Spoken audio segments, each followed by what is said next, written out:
C'est parti. Normalement, le direct a démarré. Non, on n'est pas encore en train de faire des concerts. C'est pas prévu d'ailleurs pour 2017. Ça pourrait être une idée, des concerts de peinture. J'ai déjà un artiste ailleurs en local qui ont fait des magnifiques. Bref, bonne année à tout le monde. Tous mes vœux de bonheur, de réussite professionnelle, personnelle, de santé, enfin tout ce qu'on échange tous. Des vœux aussi que j'ai pas préparé du tout, mais des vœux de salut, coucou, bonjour tout le monde. Des vœux de continuer tous nos projets, toutes nos tentatives, tous nos échanges autour de l'art, des loisirs artistiques, des beaux-arts, des techniques mixtes, de tout ça, pour qu'on continue à se faire du bien. On vit dans un monde difficile, je trouve, dans une période pas simple, et c'est un des éléments qui est peut-être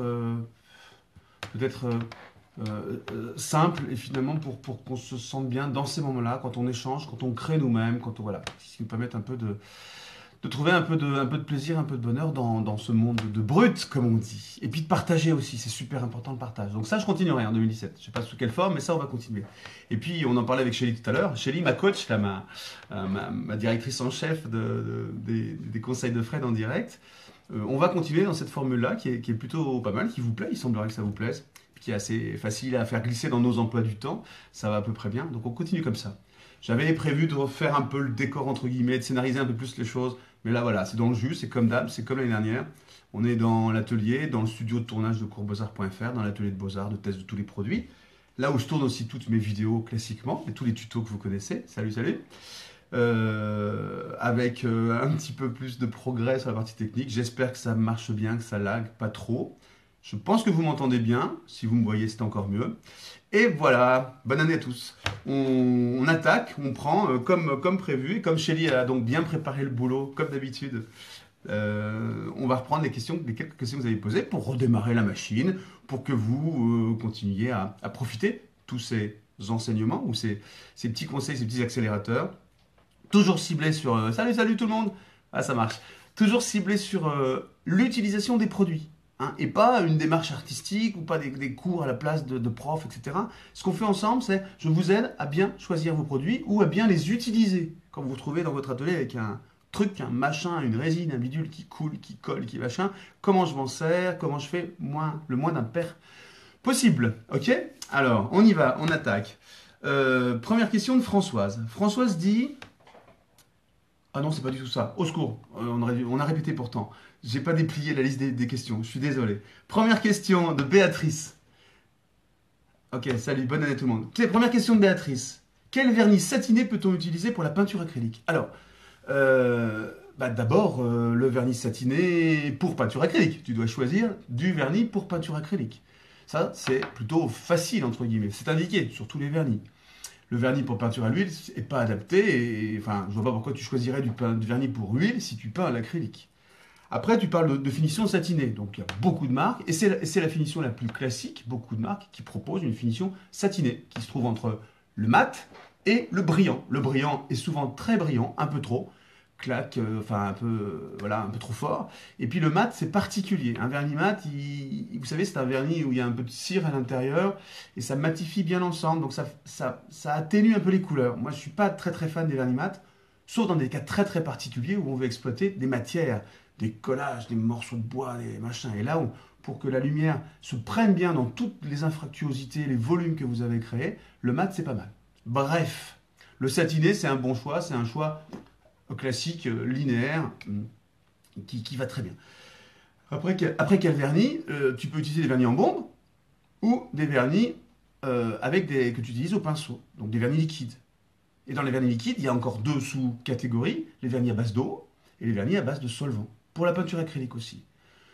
Donc là, après, c'est un choix personnel en fonction de ce que tu aimes faire, des formats que tu utilises.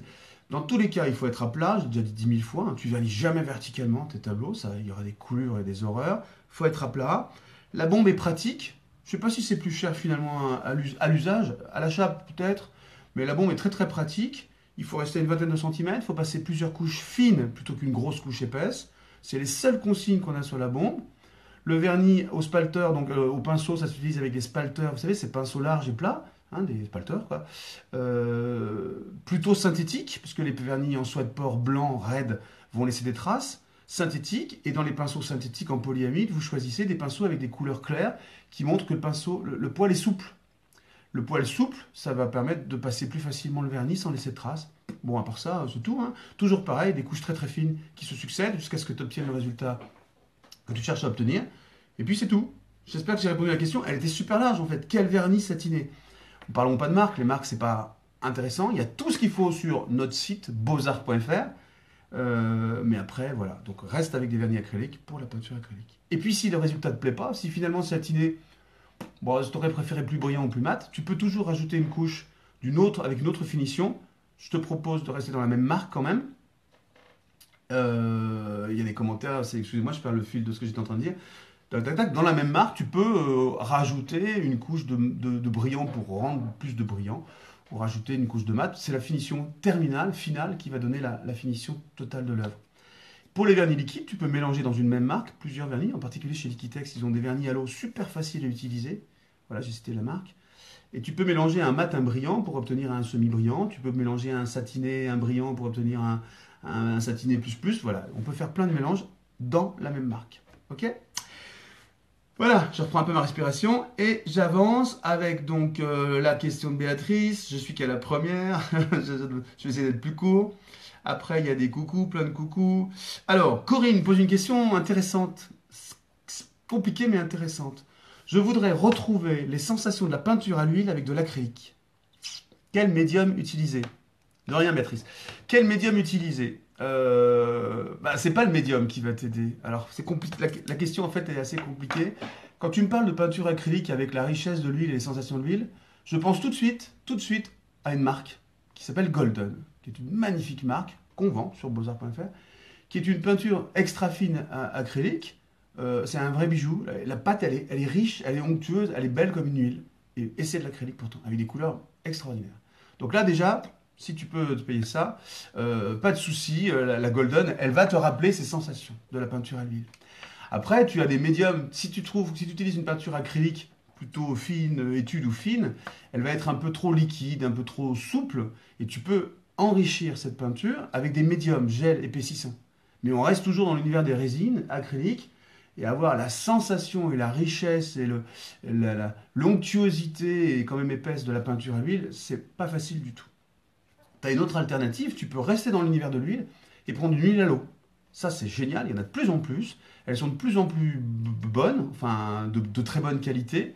Et c'est complètement scotchant, parce que tu peins à l'huile, donc tu as toute la palette des techniques de l'huile, et c'est une peinture avec des solvants à l'eau. Et tout le matériel se nettoie à l'eau.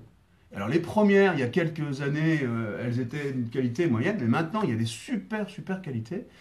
On a particulièrement, je cite encore une marque, la Cobra, sur le site sur beaux-arts.fr, qui est une tuerie, c'est vraiment magnifique. Tous mes clients utilisent la Cobra, et quand je l'ai testé aussi, c'est génial. Vous avez la facilité de l'acrylique, mais vous êtes dans l'univers de l'huile, avec tous les travaux possibles sur les glacis, etc., et les épaisseurs et le couteau de l'huile. Par contre, on n'est pas dans un univers des techniques mixtes quand on utilise une huile à l'eau. C'est-à-dire qu'on va pouvoir faire des collages à l'intérieur de la peinture fraîche, comme on fait à l'acrylique, rajouter des gels avec des matières, etc. Il faut se séparer les sujets. Mais donc, c'est une belle alternative. Si c'est ce que tu cherches à faire, Corinne, c'est une belle alternative. J'espère que j'ai bien répondu. Je me suis peut-être un peu perdu dans mes explications. Donc, il y a plusieurs pistes à suivre. N'hésite pas à en poser d'autres, Corinne. Si ce n'était pas le bon truc, tu reposes des questions et j'y répondrai la prochaine fois. Lucie demande, j'ai passé une bombe vernis à retoucher brillante. Ce n'était pas écrit sur la bombe. Elle dit ça pour pas se faire engueuler, Lucie. L'effet n'est pas net. Ouais, c'est normal. Puis-je passer maintenant un vernis satiné ou mat sur mon tableau acrylique? 1 mètre sur 1 mètre. Waouh, j'avais pas vu 1 mètre sur 1 mètre. Bon, Lucie. Donc c'est sûr que passer un vernis à retoucher sur une toile acrylique, c'est pas l'usage. Chimiquement, il n'y a pas de problème, mais ça sert pas du tout à ça. Je vous rappelle que le vernis à retoucher, ça sert à l'origine à servir d'accroche quand on veut retoucher une toile à l'huile quelques jours ou quelques semaines après pour avoir une bonne accroche de la poursuite de notre travail et des corrections éventuelles. Donc ça crée une accroche, ça recrée un peu de frais dans lequel on peut travailler à l'huile. Ça, c'est le principal usage du vernis à retoucher. Et on détourne ce produit en s'en servant comme vernis temporaire quand l'huile n'est pas complètement durcie.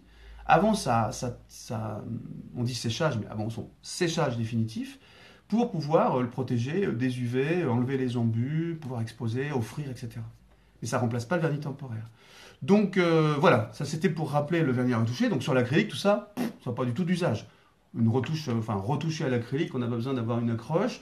Et puis une acrylique, une fois qu'elle est sèche, on peut très très rapidement la vernir. Donc maintenant que tu as fait ça, alors si tu connais pas, si tu sais, si t'es pas sûr que ce soit un vernis à retoucher puisque c'était pas marqué sur la bombe et j'ai pas la marque, j'ai rien de tout ça. Salut, bonjour tout le monde. Je vais te donner des conseils avec plein de guillemets parce que je maîtrise pas tout, mais tu peux, normalement, si ton vernis est bien sec, après, en plus c'est les vernis qui sont pas très, très agressifs, les vernis à toucher, hein, si tu l'as passé proprement, etc., tu peux passer un vernis mixte. Prends un vernis mixte, ça existe, en bombe, tu t'en mettras pas sur ta 100 sur 100, là, ton immense toile. Il y a des vernis mixtes pour acrylique et huile, et ça doit pouvoir te permettre de reprendre ce vernis et avoir un bon résultat, un bon fini. C'est normal que le résultat final avec un vernis à retoucher soit pas excellent, puisque ce n'est pas l'usage d'origine. Ok? Vernis mixte donc, huile et acrylique, ça existe dans plusieurs marques. Sur beaux-arts.fr par exemple. Coucou tout le monde, je passe à la question suivante. J'enlève tous les remerciements et tous les coucous. Voilà. Je voudrais avoir des conseils. C'est qui? C'est Lee. Je voudrais avoir des conseils sur le choix d'un pinceau de qualité afin de réaliser un fond sur un tableau de 2 couleurs différentes. On m'a conseillé des pinceaux synthétiques, mais je trouve que les 2 couleurs sur le tableau ne se fondent pas correctement. Attends, Tony, je peux pas, au secours, je vais être perdu si je te réponds tout de suite. Attends, se fondent pas correctement. Je cherche maintenant à avoir un résultat uniforme, sans trace de coup de pinceau, sans poils et sans poils. Alors, Lee, pour pas avoir de poils sur ton tableau, bon, essaye de pas acheter des pinceaux de trop mauvaise qualité.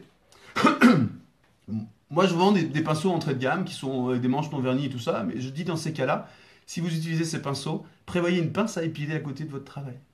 Surtout quand tu vernis ou quand tu fais des fonds, parce que des fois, dans ces pinceaux de qualité moyenne, au bout d'un moment, surtout en étant un peu agressif dans le nettoyage, il y a des poils qui restent sur la toile. Donc, vous prenez une pince à épiler et vous enlevez vos toiles. Bon, voilà, c'est un peu un plâtre et une jambe de bois, mais ça peut servir. Surtout pour les gens qui ne sont pas soigneux et qui préfèrent avoir des pinceaux un peu comme des consommables. Et donc, dans ces cas-là, la qualité baisse un peu. Bon, ça, c'était une petite parenthèse. Maintenant, pour faire des fonds sur un grand format uniforme, on travaille avec des spalters. Les spalters, c'est des pinceaux larges et fins. Hein. Les pinceaux en beaux-arts sont fins pour ne pas attraper trop de peinture et ils sont larges. Tu vas choisir des pinceaux tu vas laisser tomber la soie de porc de côté. La soie de porc, c'est ces pinceaux blancs qui sont très, très nerveux, qui laissent des traces. Donc tu laisses ça, tu réussiras plus difficilement à harmoniser tes couleurs. Choisis des poils, comme j'ai dit au début de la vidéo, polyamide, donc synthétique, plutôt doux, souple, donc de couleur claire. Hein. La convention, c'est que plus les poils sont foncés et plus c'est nerveux. Donc là, choisis des couleurs un peu blondes, un peu caramel, là, des poils de couleur claire, et des pinceaux souples, des spalters larges. Et après, le fait de fondre les couleurs, donc voilà, les conditions sont réunies pour ça. Pour fondre les couleurs, il faut utiliser un médium. Il y a des médiums de lissage et des médiums pour glacis, etc., qui vont te permettre d'harmoniser plus facilement, de tirer les couleurs plus facilement sans garder trop de matière dans tes gestes. Et puis après, il y a le geste qui va jouer, ça c'est super important. Il faut savoir petit à petit, hein, c'est toujours petit à petit, mélanger tes couleurs en y allant par touches successives jusqu'à ce que tu obtiennes ton résultat. Là, j'ai tout dit, j'ai rien dit. Il faudrait que je tourne un tuto là-dessus pour vous montrer comment on fait des fonds. On l'a fait, allez chercher sur YouTube, ne vous perdez pas sur la chaîne, il y a beaucoup de trucs, mais j'ai tourné avec une artiste, une manière de réaliser des fonds. Elle fait des fonds extraordinaires, cette fille, allez voir. Je vous mettrai le lien tout à l'heure. Une manière de faire les fonds avec des fondus extraordinaires, mais avec beaucoup de couches qui se succèdent. C'est le secret du bonheur. Au secours, vous posez des questions en direct, et je ne l'ai pas dit à chaque fois, mais je ne suis pas capable, j'ai déjà beaucoup de mal à vous parler et à lire les questions qui ont été préparées par Shelly. Là, on va les stocker, les questions que vous posez maintenant. Allez-y, continuez, mais j'y réponds pas maintenant, j'y répondrai au prochain direct. Dac? Ouais, merci.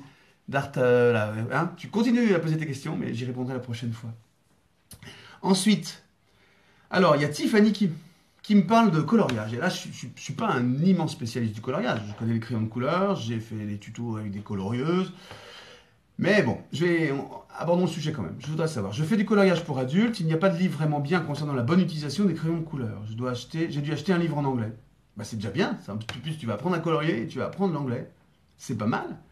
Y a-t-il des artistes connus qui ont utilisé ou utilisent des crayons de couleur? Ou peut-on trouver des techniques de professionnels concernant le crayon de couleur?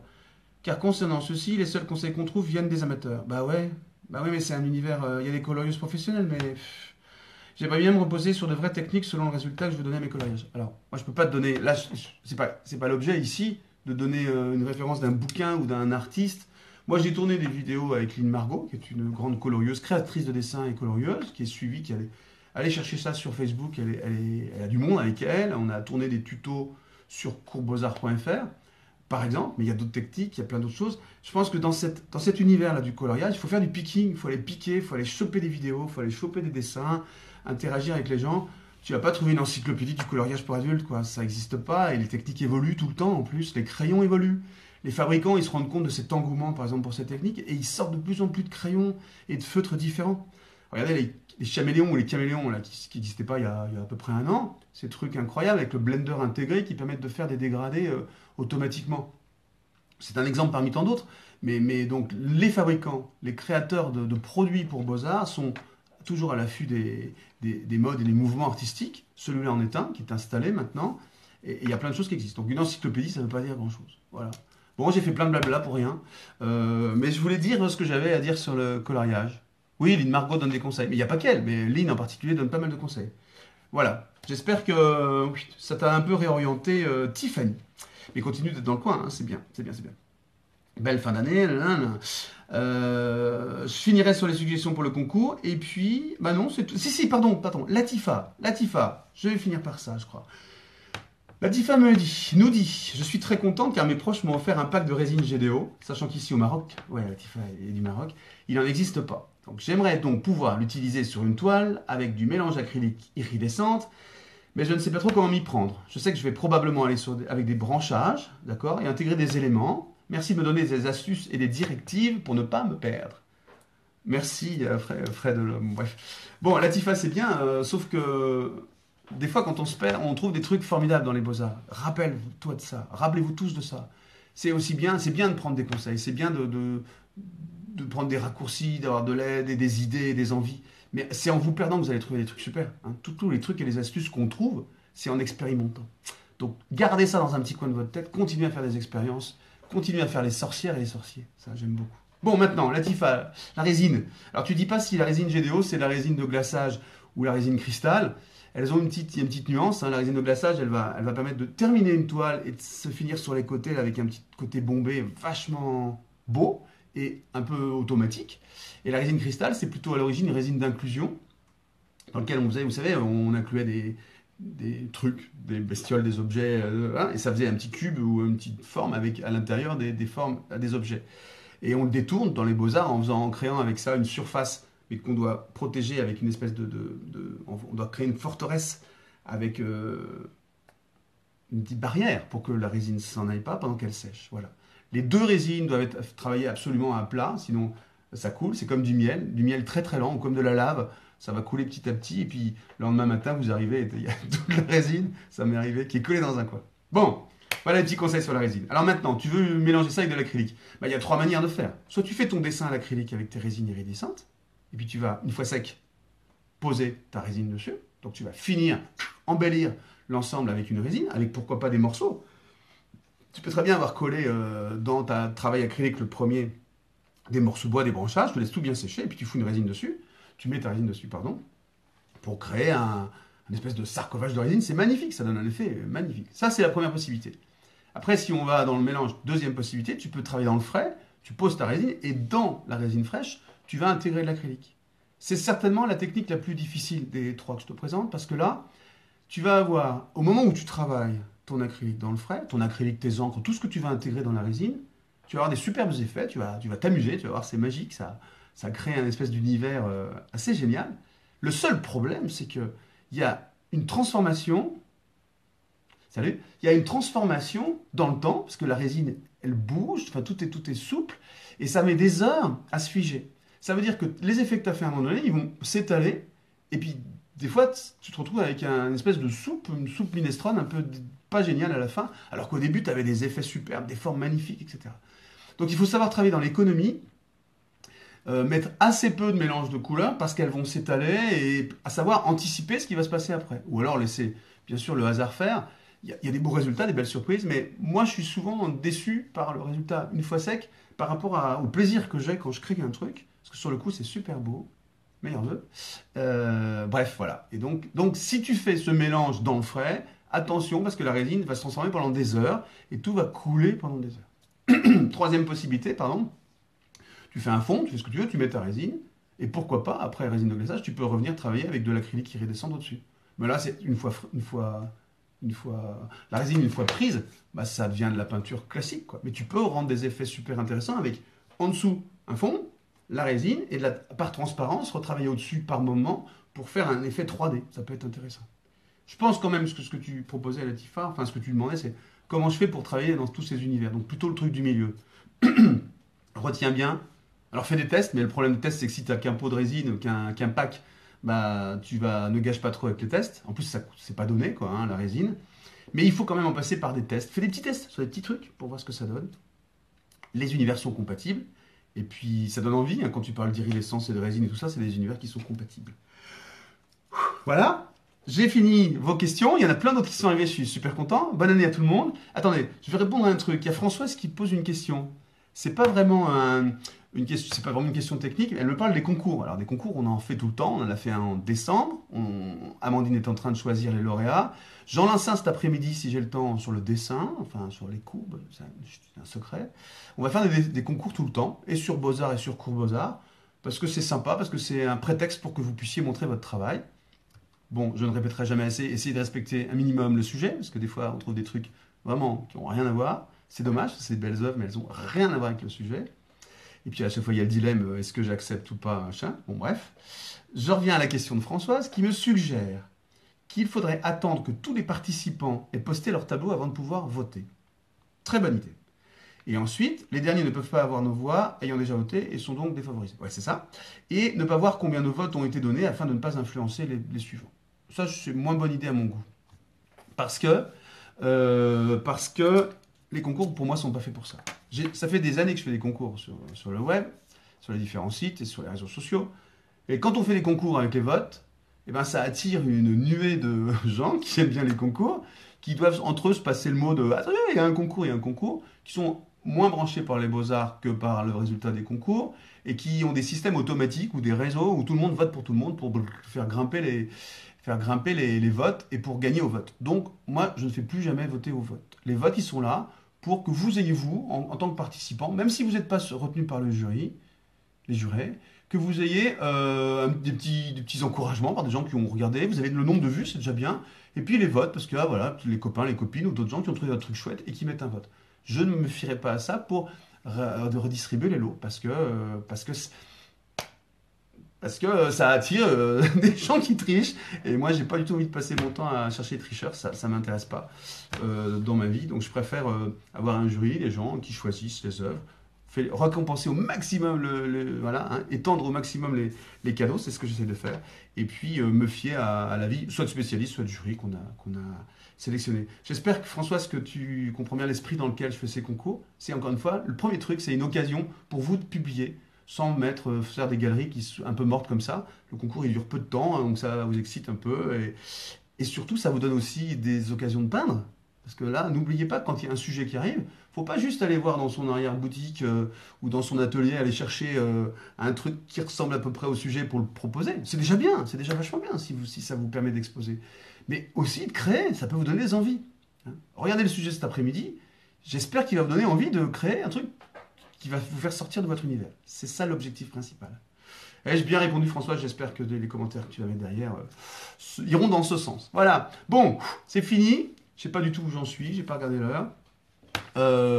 Merci, il y a eu plein de gens connectés. Posez vos questions, continuez là ou ailleurs. De toute façon, Shelly veille au grain et Shelly va tout regrouper.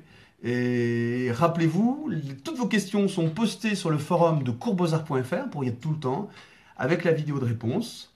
Voilà. En fonction de tout ça, on va avec Shelly décider de rien. Salut. Décider de la prochaine séance. Continuez à nous encourager, parce qu'il y a du boulot, un petit peu de boulot derrière tout ça. Donc les encouragements, ça fait toujours du bien. Ça fait des bonnes vibrations, des good vibes comme on dit. Et ça motive. Voilà. Très bonne journée à tout le monde et à très bientôt.